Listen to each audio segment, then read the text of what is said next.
नमस्कार दोस्तों, स्वागत है आपका हमारे ऑनलाइन शिक्षा के यूट्यूब चैनल में। डेट है आज की 30 अक्टूबर 2020 और ये है हमारे द हिंदू एडिटोरियल अनाउंसमेंट का सेशन। तो देखते हैं कि आज हमको क्या क्या डिस्कस करना है। यहाँ पे जो फर्स्ट आर्टिकल दिया है उसका नाम है an eviction in Sri Lanka the state that is. इस आर्टिकल का कंटेस्ट है कि आज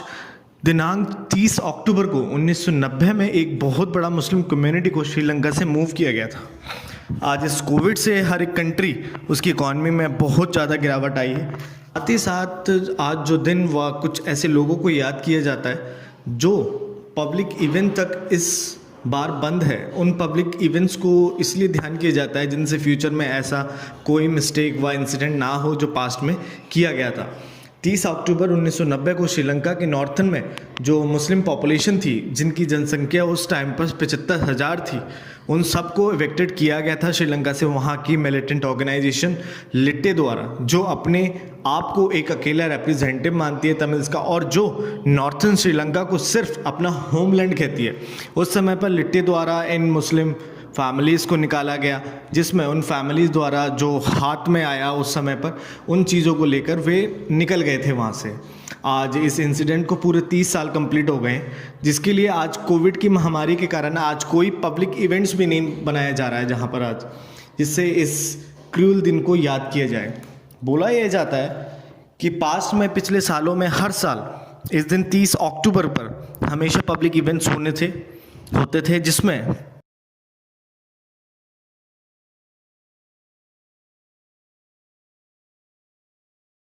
उस डे की थीम है कि कैसे एक मुस्लिम कम्युनिटी एथनिक ग्रुप्स को ज़बरदस्ती एक गन की नोक पर इन लोगों को वहाँ से भगाया गया था, जिसके कारण इन पॉपुलेशन को कई सालों तक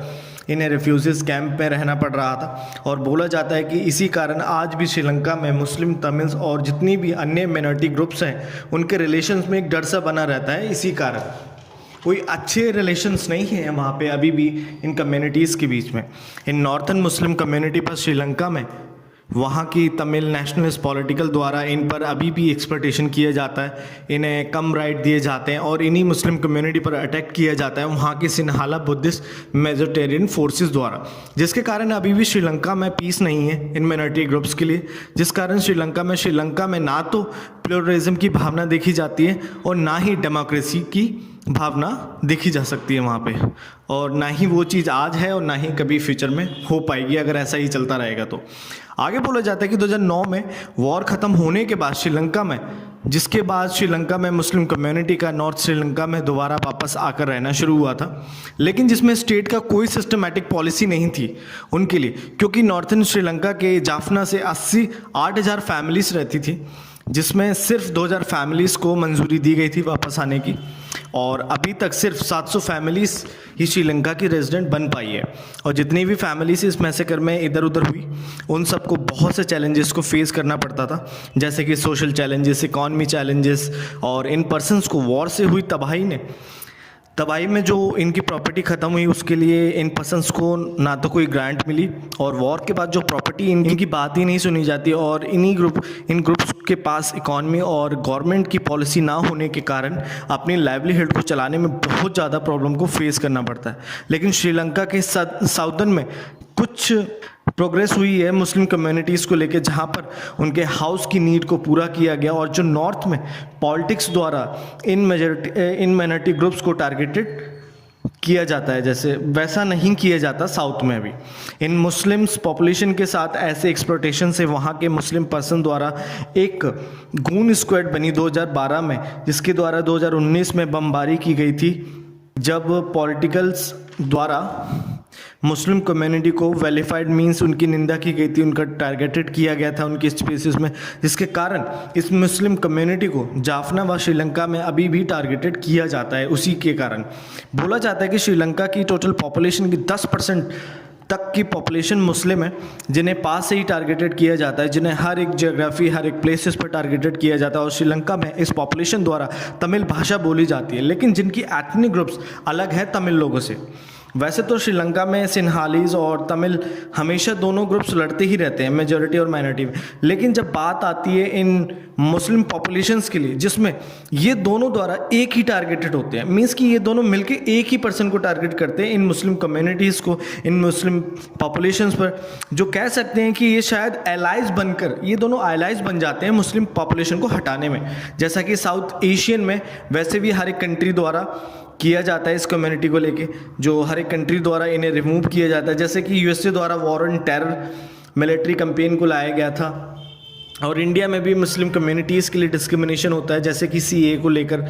लाया गया। भारत को हिंदुत्व बनाने की बात बोली जाती है, ऐसा ही कुछ श्रीलंका में कुछ किया जाता है, वहाँ ही कुछ श्रीलंका में किया जाता है। वहाँ की पॉलिटिक्स ज़्यादा, आज श्रीलंका में पॉलिटिकल पार्टीज़ की गवर्नमेंट बनी मेजॉरिटी, जिससे आज इन माइनॉरिटी ग्रुप्स पर अत्याचार ज़्यादा होता है पॉलिटिक्स में। इतने सारे बदलाव होने के कारण, पार्टीज़ के एजेंडा में चेंज होने से उस रीजन एरिया में रह रहे इन पॉपुलेशन की समस्या ज़्यादा बढ़ जाती है, जिससे वहाँ के विलेजेस, रिमोटेड एरियाज़ में नॉर्थ और ईस्ट आइलैंड पर तमिल और मुस्लिम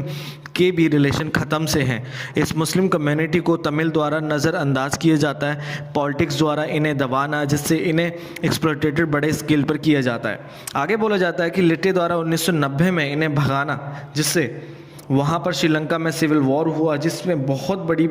मुस्लिम पॉपुलेशन को काउंटर किया गया, जिसके लिए वहाँ पर ईस्टर्न प्रोविंसेस में श्रीलंका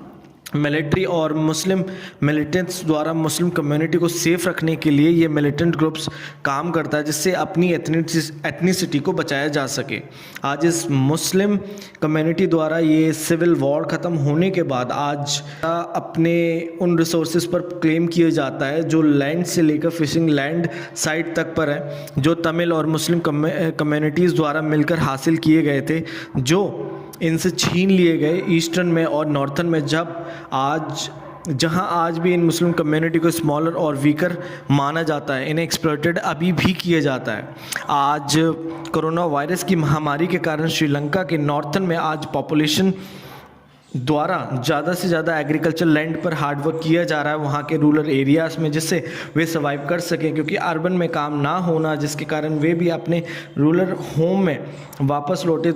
जो आज उनके द्वारा भी सर्वाइव के लिए एग्रीकल्चर लैंड पर कार्य किए जा रहे हैं। आज हर एक पर्सन द्वारा, एक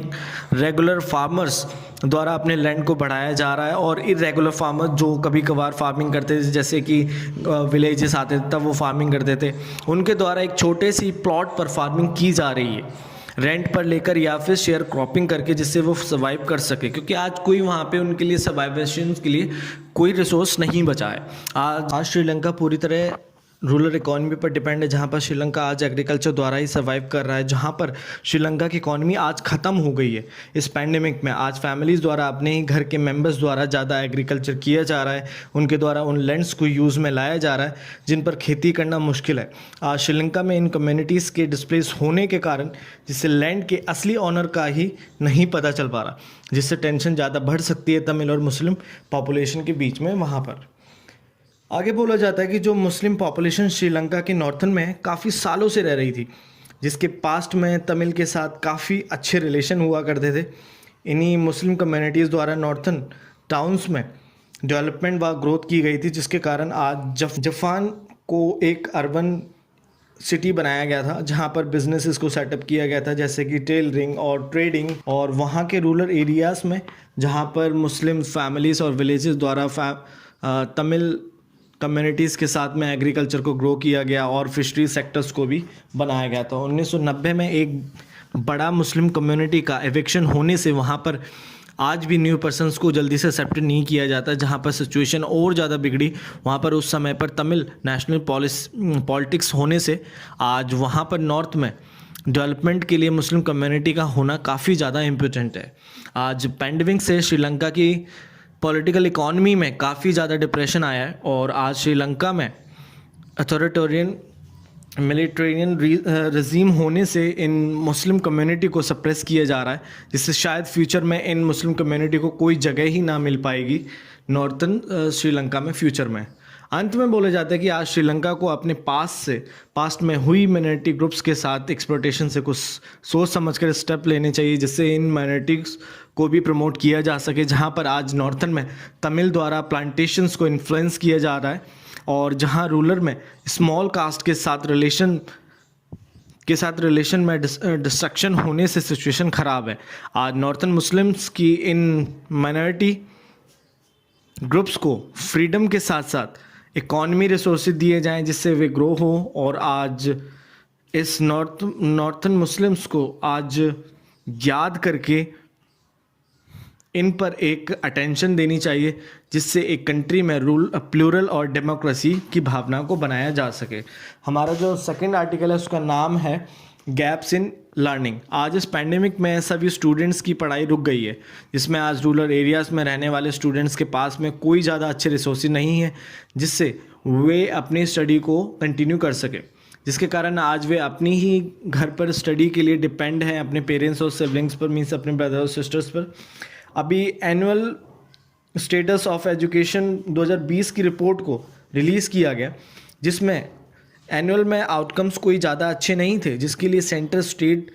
गवर्नमेंट को दोनों को अच्छे से आउटकम्स के लिए कुछ पॉलिसीज़ को लाना चाहिए, जिससे स्टूडेंट्स अपनी स्टडी को जारी रख सकें क्लासरूम्स में। और इस एनुअल रिपोर्ट 2020 के सर्वे में 26 स्टेट्स और 4 यूनियन टेरिटरीज़ को कवरअप किया गया था, जिसमें काफ़ी स्टूडेंट द्वारा प्राइवेट स्कूल्स को छोड़कर स्टूडेंट द्वारा गवर्नमेंट इंस्टीट्यूशन में एनरोलमेंट की गई 5% तक की 2018 के मुकाबले क्लास फर्स्ट से लेकर हायर सेकेंडरी एजुकेशन तक। लॉकडाउन के होने से फिज़िकल क्लासेस तो बंद कर दी गई थी, जिससे स्टूडेंट द्वारा ना तो एनरोलमेंट हुई स्कूल्स में, क्योंकि उनके द्वारा स्कूल से ड्रॉप आउट किया गया, क्योंकि लॉकडाउन के समय